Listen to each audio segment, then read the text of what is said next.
Kwenye mradi huu tuwapongeze nyote kama wizara, kama timu, pamoja na makandarasi na wote ambao wanahusika.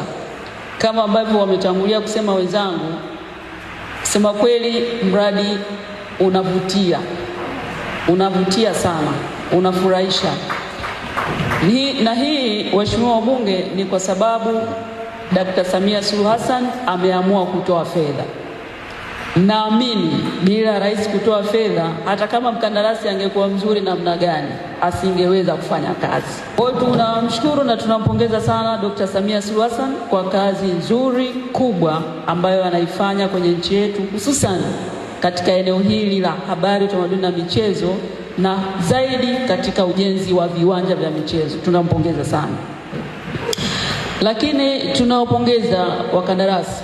Tunawapongeza kwa sababu mara nyingine tumeona hata mtu amelipwa lakini bado anadaiwa kazi. Tutafurahi sana kama tukiona bado ujenzi unaenda na spidi ile ile mpaka mradi utakapokamilika. Nimezungumzia pongeza Mheshimiwa Rais juu ya cash flow, lakini Mheshimiwa Naibu Waziri, lazima tuangalie, na hasa kupitia mshauri mwelekezi tuliompa kazi, viwango vya mradi ujenzi lazima uzingatie viwango vinavyokubalika kimataifa. Thamani ya fedha yetu tunayowekeza hapa tunatamani kuiona. Tutumie fursa hii pia kukupongezeni nyie kama wizara, lakini kupongeza ofisi ya mkuu wa mkoa kwa kuwa ule mgogoro uliokuwa unaendelea kuhusiana na eneo hili, tumepewa taarifa kwamba huo mgogoro umefika mwisho na eneo lote sasa mmepatiwa. Kwa kazi ni kwenu kama wizara kuona mnapangilia matumizi sahihi ya eneo hilo kwa ajili ya manufaa ya nchi yetu.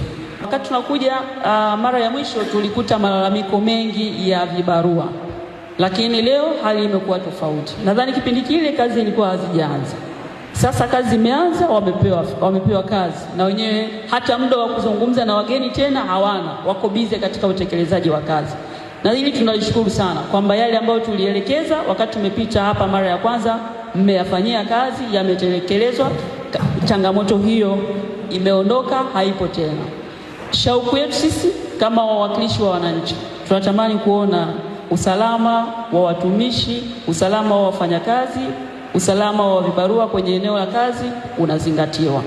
Tunatamani kuona usalama, mavazi ya kujikinga, mavazi ya kiusalama yanakuwepo ya kutosha, sio wakati wa kutembelewa, wakati wote wa utekelezaji wa mradi.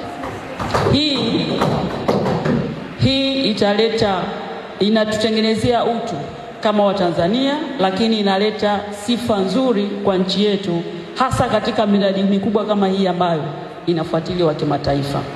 Kwa ni washukuru sana, lakini niwatakie kila laheri. Sisi tunajua 31% ni asilimia ndogo sana katika ujenzi. Kazi bado iliyobaki ndio kazi kubwa. Tunachelea kumaliza maneno hapa kusema kwamba mradi huu 100% utakwenda vizuri, kwa sababu bado tupo kwenye hatua za mwanzo. Lakini tunachokiomba zaidi kwenu ni spidi ambayo tumeiona hapa ya utekelezaji iendelee, ili tuweze kuona mradi huu umetekelezwa na umekamilika kwa wakati na tija ambayo imekusudiwa imeweza kupatikana.